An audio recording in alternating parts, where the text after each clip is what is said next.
Hola, buenos días. Mi nombre es Quiroga Enzo y les iba a estar hablando un poco, haciendo una reflexión, un resumen sobre el texto que es la historia de Edward Carr.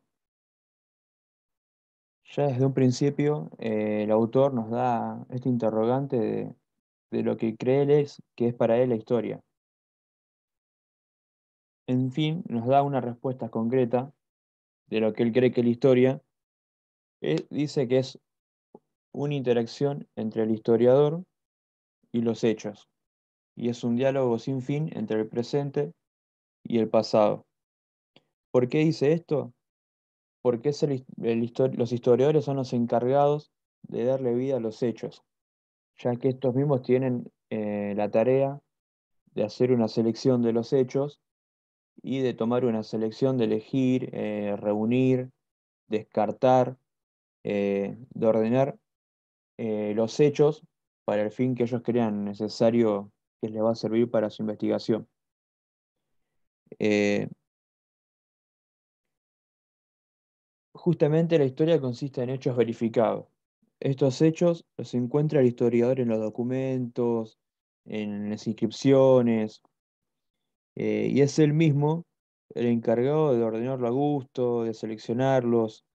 Eh, los hechos solo cobran vida cuando el historiador lo decide, en cierta forma.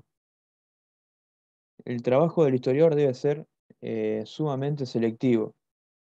Eh, el primer requisito que debe tener un historiador, según el autor, es el de la ignorancia, puesto que de esta forma simplifica, aclara, selecciona y omite los hechos.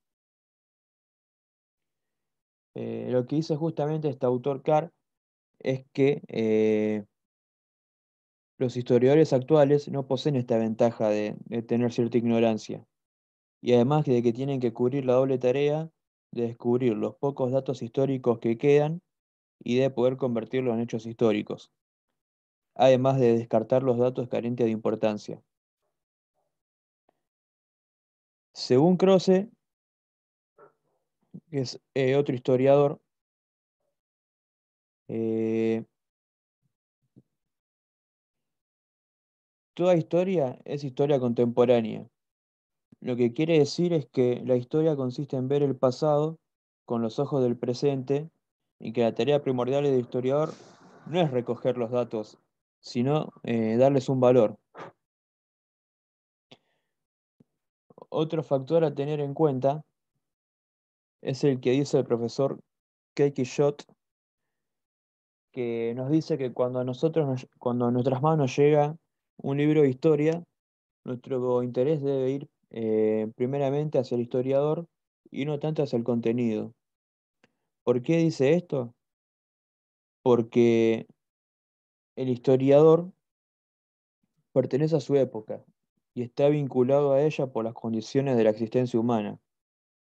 Esto quiere decir que cada individuo, cada ser humano, como lo es el historiador también, eh, ya está marcado por una fase de la historia. Ya nacen en una sociedad eh, que los moldea desde su más temprana edad, tanto en el lenguaje como en el ambiente, que contribuyen a determinar su carácter de pensamiento.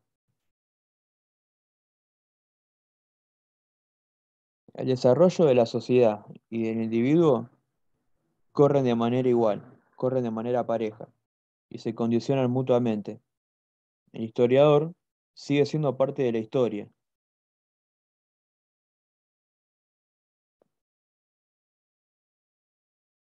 El pensamiento de los historiadores, tanto como en cualquier ser humano, ya viene moldeado por una circunstancia de tiempo y lugar. Y acá nos da el ejemplo el autor que dice que los historiadores ingleses del siglo XIX, con todo lo que era la revolución industrial en el momento, todos los textos de historia iban referidos como que la historia iba hacia un progreso, como que hubo un cambio de desarrollo progresivo. En cuanto a que la realidad que uno en historia no sabe más que el presente y el pasado, y no puede anticiparse a lo que va a ser el futuro. Por eso no es que se puede hablar de que el futuro va a ser un progreso o no, porque justamente allá la historia a lo largo de sus años nos ha demostrado que no es de esa manera. Eh, lo demás, lo que dice Edward Carr es que el historiador, eh, un factor que debe tener en cuenta es que, digamos, un ejemplo que da es que un historiador no le presta atención a un campesino descontento, sino que le presta atención a miles de campesinos descontentos, porque si hace su investigación hacia ese punto, se puede dar cuenta de que hay un hecho social importante en la época que está demarcando de por qué varias personas están disconformes ante la situación actual. Y ahí puede tener un hecho histórico importante.